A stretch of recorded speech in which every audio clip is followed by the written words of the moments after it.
Hello. Today I'm going to be reading Old Bear. This was one of my children's favourite books. I hope you enjoy it too.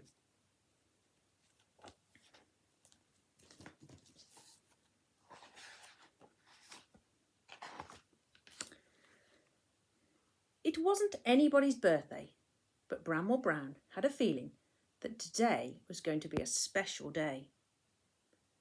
He was sitting thoughtfully on the windowsill with his friends Duck, Rabbit and Little Bear when he suddenly remembered that someone wasn't there who should be.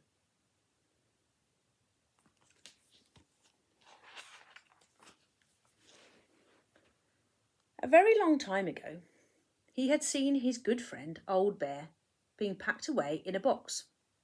Then he was taken up a ladder, through a trap door and into the attic. The children were being too rough with him, and he needed somewhere safe to go for a while.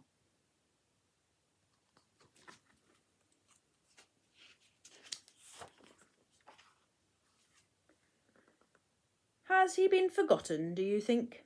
Said Bramwell. Bramwell asked his friends. I think he might have been, said Rabbit.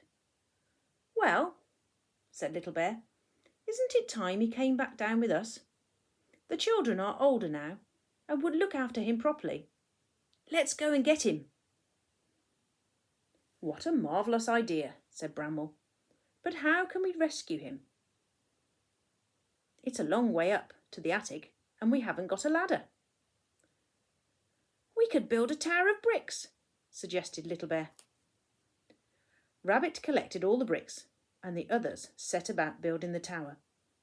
It grew very tall and Little Bear was just putting on the last brick when the tower began to wobble.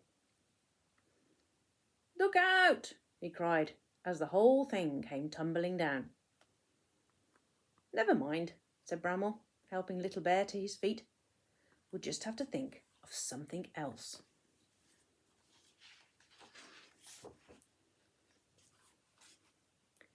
Let's try making ourselves into a tower, said Duck.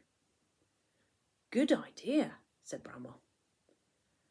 Little Bear climbed up on top of Rabbit's head, and Rabbit hopped onto Duck's beak. They stretched up as far as they could, but then Duck opened his beak to say something. Rabbit wobbled, and they all collapsed on top of Bramwell. Sorry, said Duck. Perhaps that wasn't a very good idea. Not one of your best, replied Bramwell from somewhere underneath the heap.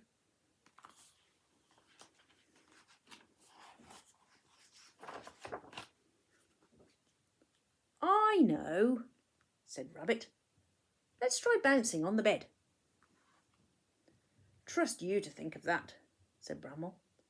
You never can resist a bit of bouncing, especially when it's not allowed.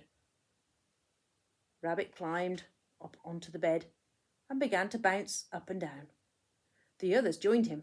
They bounced higher and higher, but still they couldn't reach the trapdoor in the ceiling.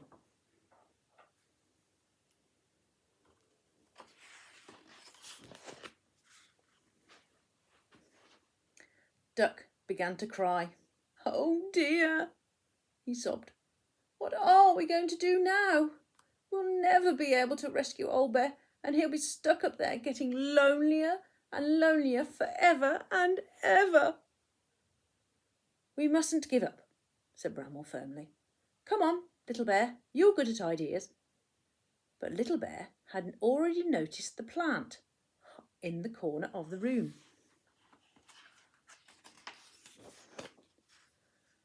I've got it, he cried. I could climb up this plant, swing from the leaves, kick the trapdoor open and jump in. In case it wobbled, Bramwell Brown, Duck and Rabbit steadied the pot. Little Bear bravely climbed up the plant until he reached the very top leaf. He took hold of it and started to swing to and fro, but he swung so hard that the leaf broke and he went crashing down. Luckily, Bramwell Brown was right underneath to catch him in his paws. That was a rotten idea, said Little Bear. What I was thinking, said Duck, was that it's a pity I can't fly very well, as I could have been quite a help. Aha, said Bramwell. That, my dear Duck, has given me a very good idea. I really think this one might work. In the corner of the playroom was a little wooden aeroplane with a propeller that went round and round. We could use this plane to get to the trap door, said Bramwell. Rather dangerous, I know, but quite honestly, I can't bear to think of Old Bear up there alone for a minute longer. I'll be pilot, said Rabbit, hopping up and down, making aeroplane noises.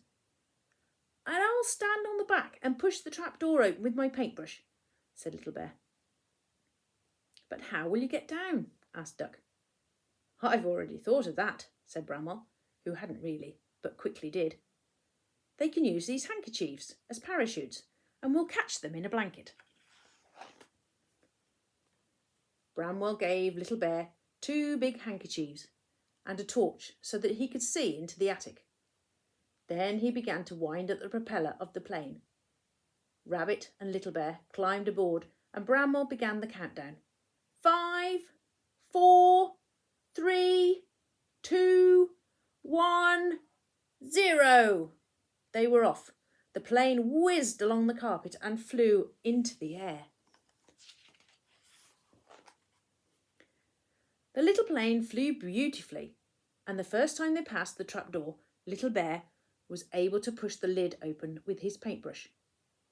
Then Rabbit circled the plane again, this time very close to the hole.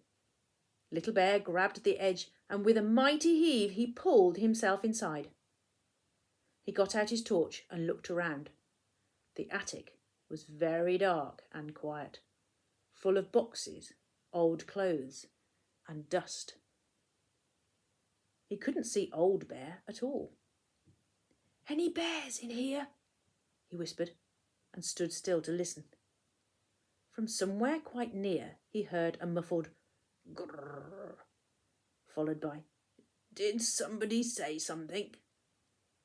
Little Bear moved a few things aside, and there, propped up against a cardboard box and covered in dust, was Old Bear. Can you see him? He's reading a book.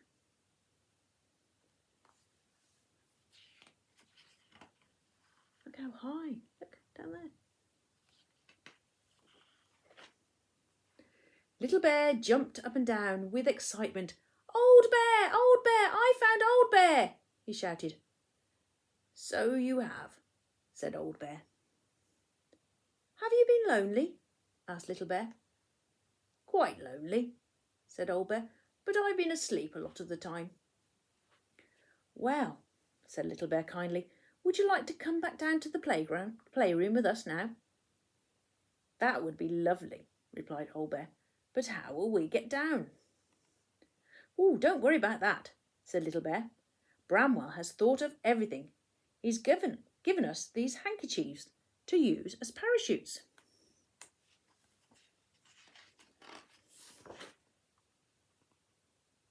Good old Bramwell, said the old teddy. I'm glad he didn't forget me. Old Bear stood up and shook the dust out of his fur, and Little Bear helped him into his parachute. They went over to the hole in the ceiling. Ready? Shouted Rabbit. Steady! Shouted Duck. Go! Shouted Bramwell Brown. The 2 bears leapt bravely from the hole in the ceiling. The handkerchief parachutes opened out and they floated gently down, landing safely in the blanket.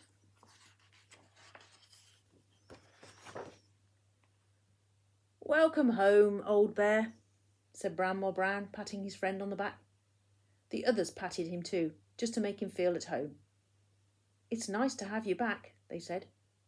It's nice to be back, replied Old Bear. That night, when all the animals were tucked up in bed, Bramwell thought about the day's adventures and looked at the others. Rabbit was dreaming exciting dreams about bouncing as high as an aeroplane. Duck was dreaming that he could really fly and was rescuing bears from all sorts of high places. Little Bear was dreaming of all the interesting things he had seen in the attic, and Old Bear was dreaming about the good times he would have now he was back with his friends.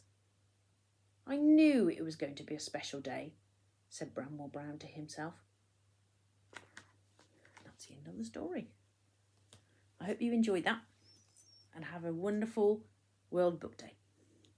Bye.